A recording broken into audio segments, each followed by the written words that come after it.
લાડવો જોઈને ખાજે.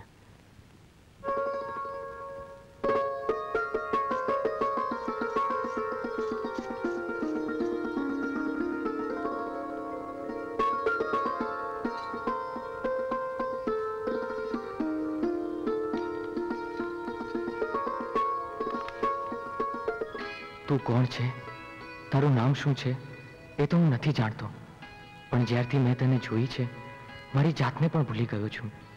હાલતા ચાલતા ઉઠતા બેસતા બસ તારા જ વિચારો આવે છે. તને મળવા મારું હૈયું ચાતકની જેમ તરસી રહ્યું છે. આવતીકાલે સાંજના દુધેશ્વર મહાદેવના મંદિરે હું તારી વાટ જોઈશ. મને વિશ્વાસ છે તું મને મળવા જરૂર આવીશ. જો જો બાપુ, તમે મારી વાત ન સાંભળો તો તમને તમારા નાનપણના ચીગરિયાના હમ. બાપુ રોકાઈ ગયા ને તઈ પછી મારાથી તમારે કઈ ચાલુ રાખવાનું હોય જ નહીં. તમારી આંખોનો ઉજાગરો કહી આપે છે કે તમે આપણા ગામની કોઈ ગોરીના ચક્કરમાં આવી ભરાણા લાગો છો.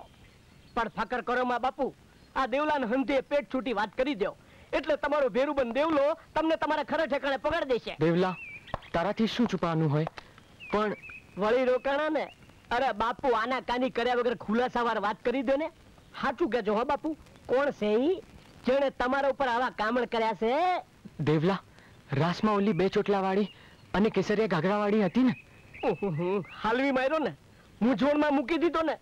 હવે કેસરિયા ઘાઘરા વાળી ને 2 ચોટલા વાળી તો આપણા ગામમાં સોરે ને સૌટે કેટલીય ભટક્યા કરે છે. આમાં મારે તમારા વાળીને ગોતવી ક્યાં? મેં એને પ્રસાદ આપતી વખતે લાડવામાં ચિઠ્ઠી આપી હતી, એમાં મળવાનું પણ લખ્યું હતું. લાડવામાં ચિઠ્ઠી? થઈ રહ્યું તો ઈ ચિઠ્ઠી લાડવા હોતી પેટમાં પોગી ગઈ ને કયું ની પચીએ ગઈ. અરે વાહ બાપુ વાહ, જિંદગીમાં પહેલી વાર કોઈ છોડીને ચિઠ્ઠી લખી અને અહીંયા પછી લાડવામાં હંતાડી. દેવલા, તને હસવું આવે છે ને મારો જીવ જાય છે. જાય બાપુ, જીવડો જાય. ઈ જીવડો ચીજ જ એવી છે જે એકવાર કોઈમાં ચોંટી જાય ને તો રાત્યુની નીંદરી હરામ કરી નાખે.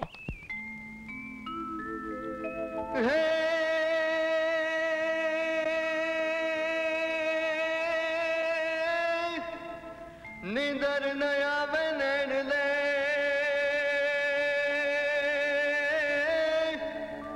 ભંગ વેરાણ થઈ છે પ્રીત.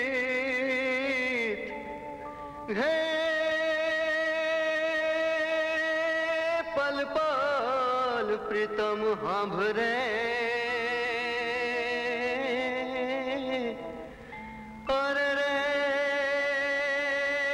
ચકડોળે ચડ્યું છે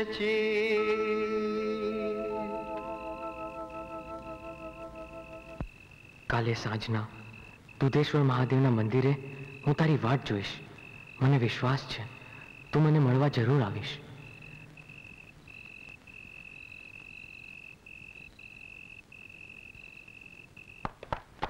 એલા રામજી, કેટલા વાગ્યા છે? 5:30 વાગ્યા છે બાપુ. અરે જોઈ તો આવો, ઘડિયાળ બરાબર છે કે નહીં? અરે બાપુ, સવારથી કેટલી વાર પૂછો કેટલા વાગ્યા છે કેટલા વાગ્યા છે. એ બાપુ, આ તમે કહેતા હો ને તો આખા ગામની ઘડિયાળુના ટેમ જોઈ આવું. આ રામજી બચાડ સાચું કહેશે, 5:30 જ વાગ્યા છે. 5:30? હા એ સાચું જો બાપુ, આ ટેમના ચક્કરમાં ક્યાંક પાછા ભાઠે ન ભરાઈ જતા. હજી તો 5:30 જ થયા છે. આટલા વેલા જઈને ત્યાં કરશું શું? કદાચ એ પણ મારી જેમ વહેલો આવી જાય. આવી જશે તો વાત જોશે. એ કેમ છે મુખી બાપા? અરે મજામાં બાપા, મજામાં. તું કેમ છે ધૂળજી? લાગે છે બાપુ આવી ગયા. હવે શું થશે રૂપા? કઈ નહીં થાય, કોઈ પણ માનું બતાવી અને જતા રહીશું. ચાલ.